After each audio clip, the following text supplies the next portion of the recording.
আসসালামু আলাইকুম। আশা করি সবাই ভালো আছেন।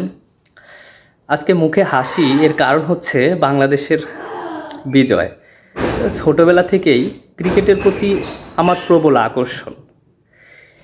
এই একটা জায়গা আমার কখনোই খারাপ লাগে নাই।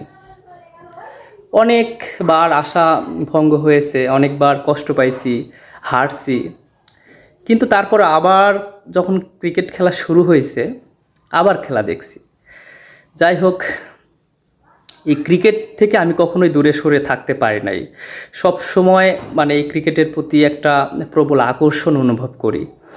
আজকে যখন যেদিন বাংলাদেশের খেলা থাকে সেই দিন আসলে আমার কাজগুলোকে আমি ম্যানেজ করে রাখি যে ওই খেলার টাইমটা যাতে আমার কোনোভাবেই আমি খুব বড় ব্যস্ততা বিজি না হয়ে পড়ি। যাই হোক, বরাবরের মতো আজকেও খেলা দেখছি। সকাল 6টার সময় উঠে অনেক সুন্দর একটা ম্যাচ। এই লো স্কোরিং ম্যাচগুলোতে আসলে বোলারদের অনেক বেশি ভূমিকা পালন করতে হয়, যেটা বাংলাদেশের বোলাররা অসাধারণভাবে করেছে। আসলে ওয়েস্ট ইন্ডিজের মাঠে ওয়েস্ট ইন্ডিজের সাথে টি-20 ক্রিকেটটা খেলা অনেক কঠিন। ওয়েস্ট ইন্ডিজের প্রায় 10-12টা প্লেয়ার আইপিএল খেলে প্রতি বছর। বাংলাদেশের কিন্তু ওই তুলনায় তেমন কোনো প্লেয়ার আমরা খুঁজে পাই না সাধারণত।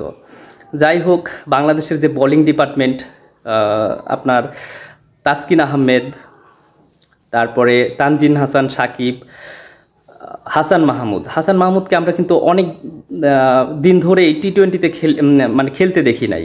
সে ওয়ানডে খেলছে, লাস্ট কিছুদিন টেস্টে খুবই ভালো করতেছিল।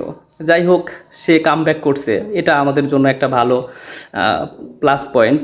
রিশাদ হোসাইন, শেখ মেহেদী অসাধারণ বোলিং করছে এই সিরিজে। যাই হোক, ওয়েস্ট ইন্ডিজকে আমরা হারাতে পারছি। ওয়েস্ট ইন্ডিজের মাঠে মনে হয় দ্বিতীয়বারের মতো টি-20 সিরিজ আমরা জিতলাম। কংগ্রেচুলেশন বাংলাদেশ ক্রিকেট টিমকে।